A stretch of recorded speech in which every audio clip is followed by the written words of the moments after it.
I'm Dr. David Croto, and I'm here with Dr. Ben Noonan to talk about Egypt in the Bible. So why is the study of Egypt important to the study of the Bible? Well, Egypt is one of Israel's closest neighbors, and all you have to do is read through the Bible and you see that Egypt is having a major impact on the nation of Israel throughout its history. And one of the big things that probably comes to mind is the Exodus, where the Israelites spend a number of years there and God brings them out. This is so important for them that God consistently refers to himself throughout the rest of the Bible as the one who brought you up out of Egypt. But there are other important things, like Joseph becoming a major official in the Egyptian government. We see that Israel's later kings, they make alliances with the Egyptians or they go into battle against them. Even Jesus spends a little bit of time down in Egypt as a child. And so because of these connections, it shouldn't surprise us that Egypt pretty early on became an early center of Christianity even.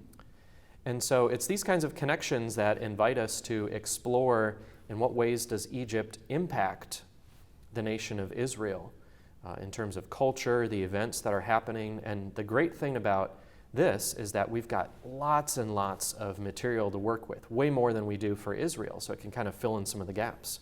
We've got archaeological remains of like buildings and temples and obviously the pyramids. So we've got that. We've also got lots and lots of written texts. So lots of material to work with, and as we better understand all that, that's going to help us to better understand the Bible. And I just find this fascinating. It's great because we can use it to help us better understand the Bible. And so I love exploring connections in my teaching, in my own work between Egypt and the Bible. I try to bring them out in class when I can. Even on my last study leave, I did a study tour in Egypt just because I wanted to be able to explore this more. Yeah, having all that information can be both a blessing and a curse. Yeah. Can't it? Yeah. Oh, yeah. Okay. Well, let's get a little bit more specific. So how specifically can understanding Egypt better help us to understand the Bible better? Well, there's a lot of different directions we could probably take this. For myself, I really like the era of the patriarchs and the Exodus. There's lots and lots of interesting connections there. And so we could take a look at when Joseph is appointed the steward over Potiphar's household. There's some interesting Egyptian background there. Why is Joseph's family given the land of Goshen as opposed to some other land? There's some interesting background there. And then even, why are the Israelites enslaved and forced to construct these buildings for Pharaoh? There's background there. So there's lots we could talk about.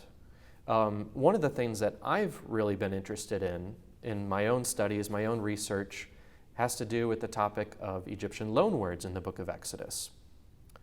A loanword is a word that's been borrowed, so to speak, from another language, usually because there's not any word already in that language that refers to that thing.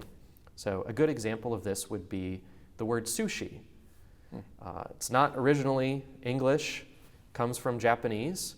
And why is that? Well, it's because English speakers, when they encountered this specific kind of food, which is really good, by the way, right? When they encountered this kind of food, they didn't have a way to refer to it. And so they adopted the Japanese term for it. And we have a lot of Egyptian words in the book of Exodus, things like the reed plants that grow in the water where the baby Moses is placed. Egyptian words used there. The vessel that Moses is put in, Egyptian term. A lot of the precious materials like the gold and the gemstones used for the tabernacle, they all come from Egyptian.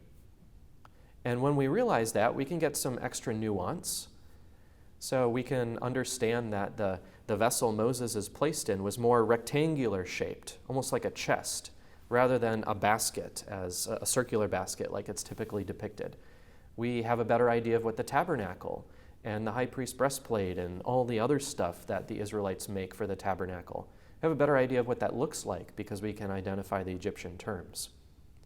But even more than that, the Egyptian loanwords in Exodus support the historicity of the Exodus. There are so many in the book of Exodus, more than anywhere else in the rest of the Bible, and we have to explain that somehow.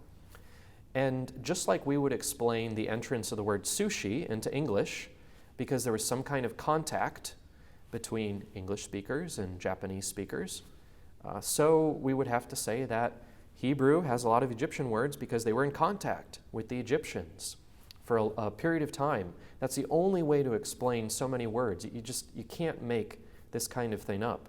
And so not only does the study of Egypt have the potential to help us to better understand the Bible, it also can confirm our faith and show how the Bible's true. The loan words in the study of Bible shows us, and the study of Egypt shows us that the account of the Exodus is true. It helps to counter skeptics' claims that it never happened. Fascinating. So it's understanding Egypt and its connections to the Old Testament not only helps you to interpret certain passages maybe more accurately, and maybe have a better description or picture of what's taking place. So the Disney movie Prince of Egypt wasn't 100% historically accurate, but also actually backs up the historical veracity of Scripture. Exactly. Excellent. Thank you, Dr. Noonan. Appreciate it.